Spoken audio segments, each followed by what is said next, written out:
Introduction: a simple question about a simple part. A car horn is not a complex component.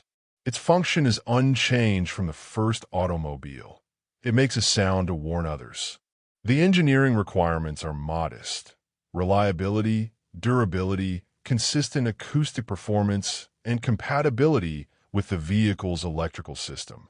There is no compelling technical reason why a manufacturer serving millions of vehicles should require 140 different horn parts over a 15-year period. Yet that is precisely what Ford's parts data reveals.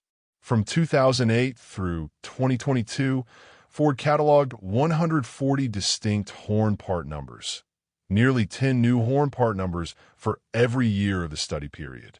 More striking still, 53 of those 140 parts, 37.9% of the total, were discontinued within 4 years of their introduction. 18 were gone within 2 years. 2 were retired after a single year in use. The implications of this pattern extend far beyond inconvenience.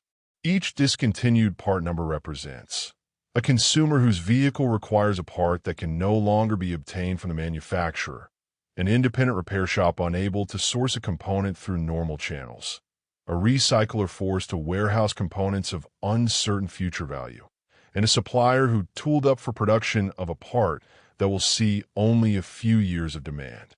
The pattern, examined across the full breadth of Ford's lineup, bears the hallmarks not of responsive engineering, but of deliberate fragmentation, a strategy that generates revenue by ensuring that older vehicles require unique, increasingly scarce components.